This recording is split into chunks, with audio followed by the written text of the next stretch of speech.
цусд сувг үзүүлж бай.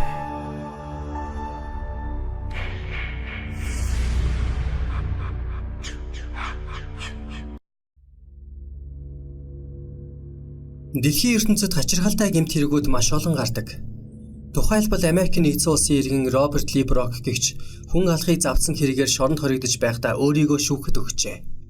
Тэрээр өөрийгөө иргэний хууль шашны итгэл үнэмшлээ зөрчиж арх хэтрүүлэн хэрэгэлсэн гэж буруутгасан байгаа юм. Манер шүүхэд бичсэн өргөдөлдөө хэрэгтэн Роберт Ли Брок нь арх хэтрүүлэн хэрэгэлсэн үедээ Роберт Ли Брок миний биеийг гэмт хэрэг үйлдэхэд хүргэж шоронд орууллаа. Би дээрх үйлдэлээс болж өөртөө 5 сая $5 төлөхийг шаардаж байна. Гэхдээ би өдгөө ял эдэлж байгаа тул ажил хийж чадахгүй мужийн тэтгэмжинд байгаа. Тиймээс энэхүү мөнгийг миний халамжлагч болох мужийн засаг захиргаа төлөх ёстойг шийдвэрлэж өгөхийг шүүхээс хүсэж байна гэж солиорчээ. Харин Америкийн нэгдсэн улсын дээд шүүх Брокийн хүсэлтийг үл хэрэгсэх тогтоол гаргасан байна. Үүнтэй төстэй хэрэг Монголд бас гараад амжсан байгаа юм.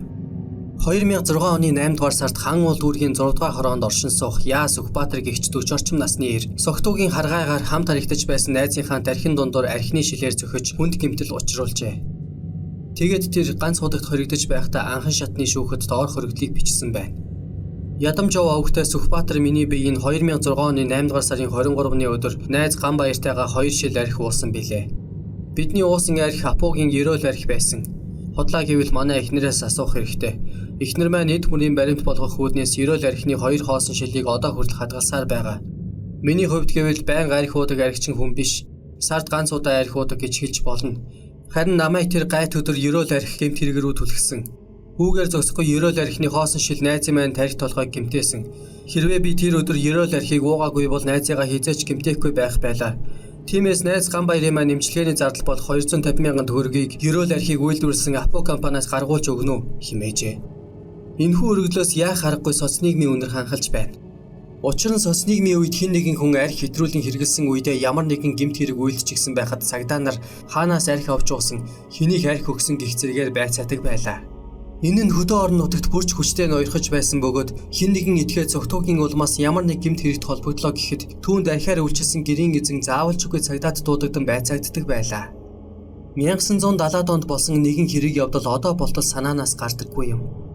Өвөрхангай аймгийн нэгэн сумын малчин Дарам Загдын тэнийг өдөр 3 найз нь иржээ. Хөдөөгийн бөглөг хязгаарт хүний мөрөөс болсон Дарам Загд 3 найзаа хараад хөлн газар хүрэхгүй баярлан хөөрч юуны өмнө тогоо нэрч нэрмэл архиар дайлжээ. Гэвч тэд бүтэн өдөржин архицсан бөгөөд Дарам Загдын ихнэр зогсоо зайгүй тогоо нэрж мань дөрөв түүнийг нь тосчуусаар байгаад нэг л мэдхэд 20 гаруй литр Монгол архи цааш нь харуулчихсан байна. Монгол архины нэг онцлог нь эхэндээ согтоохгүй байж байгаад сүүл рүүгээ гів гинэд согтоодог муу талтай. Тиймээс өглөөнөөс эхэлж архицсан мань дөрөв өд өнгөрч байх үед гинэд согтоцгооч улмаар хоорондоо маргалджээ. Тэгтэл өмнө нь орон шоронд орж явсан 80-тай гихч ойлгохгүй итгээд учиргүй уурлаад дүмбэнтэй махан дотор байсан багиусыг шүүрч аваад Сэрж Метак гих жирийн цээж рүү шууд дүрж орхисон байна. Үүгээр зогсохгүй Дарам Загдыг алах гээд хөөжээ. Харин Дарам Загд самбаачлан гүйсээр уяан дээр байсан морийг унаад сугтсан байна. Архинд нилээд согтсон 80-тай гуйвагнаж явсаар уяан дээр очиод морин дээрээ мордох гэтэл эмээл нь сул байсан тул эмээлтэйгээ юутай хийтэйгээ газар харуулдан унжээ.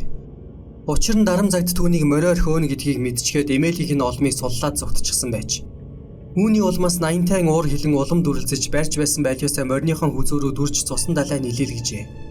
Харин энэ үед Дарам Загдын том хүү түүний толгой руу мунаар зөхөж нам хөвтүүлснээр хэрэг явдал дууссан байна. Нэг хүн нэг морины аймнаас бүрлэгсэн 80-тай ч яг 2 гараа гавлуулад аймгийн мөрдмөрөө алга болж өгч. Харин түүнд нэрмэл архи өгч согтоогоод ноцтой гэмт хэрэг үйлдүүлсэн Дарам Загд бүтэн сар гаруй байцаагдсны эцэст 6 сар албатан хөдөлмөр хийх ялаар шийдгүүлсэн байгаа юм. Мөрдөн байцаагч түүнээс байцаалт авахдаа та иргэн хүнд яах гэж нэрмэл архи өгч согтоосон юм бэ? Тэр архинаас чинь болж нэг нь шоронд нөгөөх нь шороонд булагдчихад байна. Үүгээрээ та хүн амны гэмт хэргийн их үнцийг тавьсан хамгийн аюултай этгээд гэж ирээд л зандарсан байгаа юм. Хэрвээ өнөө цагт энэхүү үзэл суртал ноёрхож байсан бол Апу, Сапу, Морт хангай, Спирт балбуурмын дарга даамлууд өдөр болгон цагдаад дуудагдан байцаагдаад зогсохгүй байсгийгээд 6 сарын албатан хөдөлмөр хийх ялаар шийдвэрлэх байлаа. Учир нь эдүүгээ Монголд архинаас үүдсэн гэмт хэрэг нийт гэмт хэргийн 80% эзэлж байгаа бөгөөд энэ бүхэнд дээрх архины үйлдвэрүүд зохих хувь нэмрээ оруулж байгаа билээ. Үүнээс гадна элдв янзын шар харигнууд залуу үеийг архинд оруулах ихний алхмыг хийгээд зогсохгүй тэдний гэмт хэргийн ертөнц рүү түлхэхэд мөн л зохих хувь нэмрээ оруулсаар байгаа билээ. Дашрамт хэлэхэд саяхан Америкийн нэгдсэн улсад пивноос үүдэлтэй этгээд гачин гэмт хэрэг гарчээ.